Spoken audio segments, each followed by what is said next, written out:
প্রচুর বড় ইম্প্যাক্ট ফেলতে পারে। একটা বিপ্লবী ছিল, স্বাধীনতা সংগ্রামী ছিলেন, যার নাম ছিল ক্ষুদিরাম বোস। আর নাম শুনেছি সবাই, কি নাম?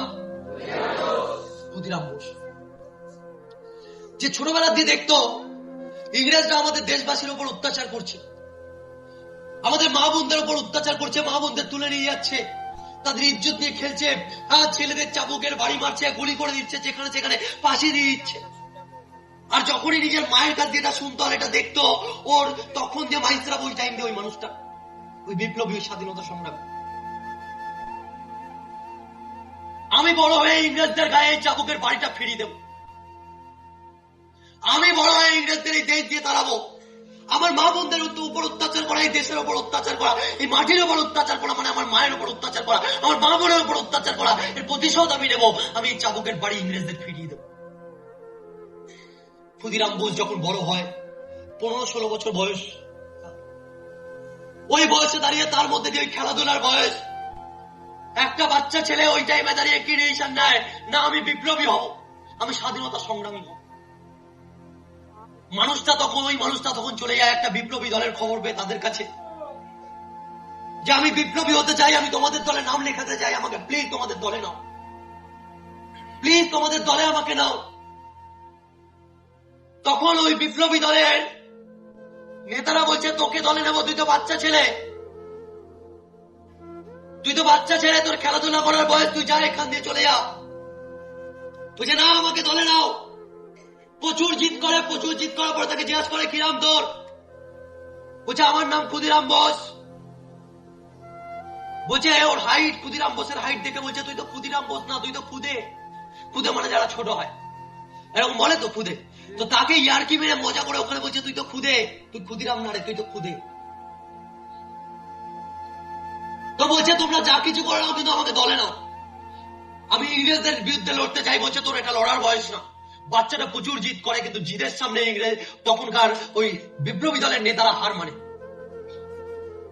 তখন ওই বিপ্লবী দলের নেতারা ভাবে, একে তো এইভাবে সরানো যাচ্ছে না, এত জিদ্দি ছেলেটা, এত পাগলামো ওর ভেতরে, এইভাবে সরানো যাচ্ছে না, তাহলে একটা ইম্পসিবল কাজ দেওয়া হোক, যেটাও করতে পারবে না, অটোমেটিক্যালি বাড়ি চলে যাবে। সেটা ভেবে ক্ষুদিরাম বোসকে একটা কাজ দেয়। তখনকার দিনে একটা পত্রিকা প্যান ছিল, আর সেটাকে বললো, তুই থানার সামনে গিয়ে এটা যদি বিক্রি করে আসতে পারিস, তাহলে তোকে আমরা দলে নেব।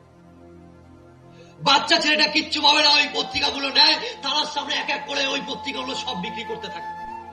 আর বিক্রি করার পরে সঙ্গে সঙ্গে যখনই বিক্রি করতে দেখলো ইংরেজদের দারোগা এসে, তখনই ক্ষুদিরাম বোসকে ধরে নেয়। ও দেখছে, যদি আমাকে আজকে এই পুলিশ, এই দারোগা যদি আজকে ধরে রেখে দেয়, তাহলে আমাকে জীবনে এই বিপ্লবী দলে আর এরা নেবে না। এখানে আমাকে পালাতে হবে, আমাকে বিপ্লবী দলের নাম লেখাতে হবে, ইংরেজদের এগেন্স্ট আমাকে লড়তে হবে, এদেরকে এই চাবুকের বাড়িগুলো ফেরাতে হবে, এরা আমাদের মা বোনদের উপর অত্যাচার করেছে, এই অত্যাচারের জবাব আমাকে দিতে হবে। বাচ্চা ছেলে কি করবে, ছটপট করছে, কামড়ে খিমছে, কোন রকমে ওখান দিয়ে কামড়ে খিমছে, ওখান দিয়ে দৌড়ে পালিয়ে যায়। ওদের চোখের দিয়ে দূরে চলে যায়, ওদের ওখান দিয়ে পালিয়ে চলে যায়, ওরা আর খুঁজে পায় না। আর তখন ওই বিপ্লবী দলের কাছে চলে যায়, আর গিয়ে বিপ্লবী দলের ওই নেতাদের বলছে, তোমাদের সব খবরে, তোমাদের পত্রিকা সব বিলি করে চলে এসেছি, বিক্রি করে চলে এসেছি, এবার আমাকে দলে নাও। তখন ওই বিপ্লবী দলের নেতারা ওকে দলে নিতে বাধ্য হয়। কিন্তু দলে নেওয়ার পরে দিনের পর দিন ক্ষুদিরাম বোসকে নিয়ে উপহাস করা হয়, মজা করায়, ওরা ইয়ার্কি মারে, ওর সাথে মজা করে ওই মানুষটার সাথে। তাকে জিজ্ঞেস করা হয়, কিরে কি নাম তোর? বলছে ক্ষুদিরাম বোস। না, তুই তো খুদে, ওই দেখ খুদে। দিনের পর দিন যখন এই জিনিসটা চলে, একদিন দাঁড়িয়ে ক্ষুদিরাম বোস বলে, আমাকে খুদে বলবে না, আমার নাম ক্ষুদিরাম বোস যদি বলতে হয়, ক্ষুদিরাম বোস বলবে, খুদে না। তুমিও এখানে যে কাজ করতে এসছো, আমিও সেই কাজ করতে এসেছি। তুমিও দেশকে স্বাধীন করতে চাও, আমিও দেশকে স্বাধীন করতে চাই। তুমিও ইংরেজদের চাবুক মারতে চাও, আমিও চাবুক মারতে চাই। তুমি যেটা পারো আমিও সেটা পারি, তুমি যেটা করবে আমিও সেটা করবো। আর যখনই এই কথাটা বলে, ওখানে ওই বিপ্লবী দলের কিছু লোক তাদের গায়ে লেগে যায়। বলছে, তুই বাচ্চা ছেলে, আমরা যেটা করতে পারবো তুইও পারবি? বলছে, পারবো। আর যদি সেটা করে নিয়ে আমাকে জীবনে খুদে বলবে না, ক্ষুদিরাম বোস আমার নাম, ক্ষুদিরাম বোস বলে ডাক। আর যখন ওই লোকগুলোর গায়ে লেগে যায় বোঝা, চল তুই যদি এই কাজটা করতে পারিস তোকে আর খুদে বলে রাখবো না, ক্ষুদিরাম বোস বলে রাখবো। কি করতে হবে তোকে? তোকে এই পেজটা দেখতে পাচ্ছিস, এই টেবিলটা দেখতে পাচ্ছিস, এটাকে খুশি মেরে তোকে ভাঙতে হবে। যদি খুশি মেরে তুই ভাঙতে পারিস তাহলে আজকের পর দিয়ে তোকে আর খুদে বলে রাখবো না, ক্ষুদিরাম বোস বলে রাখবো সম্মানের সাথে। ওই বাচ্চা ছেলেরা তখন ভাবছে আমি পারবো কি পারবো না এটা ভাবেনি। ক্ষুদিরাম বোস একবারে ওই টেবিলের সামনে যায় আর গিয়ে ওই টেবিলে ঘুষি মারতে থাকে, টেবিলে ঘুষি মারতে থাকে, মারতে মারতে মারতে মারতে আঙুল পেটে রক্ত বেড়ায়। আর যখন আঙুল পেটে রক্ত বেড়াচ্ছে বিপ্লবী দলের নেতারা ওখান দিয়ে হাসতে হাসতে বলছে, আরে খুদে দেখ দেখ দেখ তোর হাত পেটে রক্ত বেড়াচ্ছে, আরে এবার তো থাম, এবার তো থাম।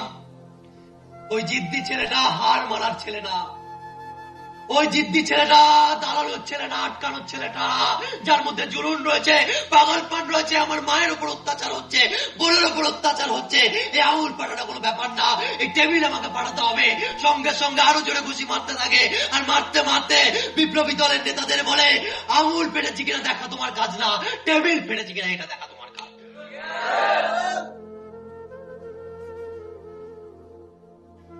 আঙুল পেটেছি কিনা এটা দেখা তোমার কাজ।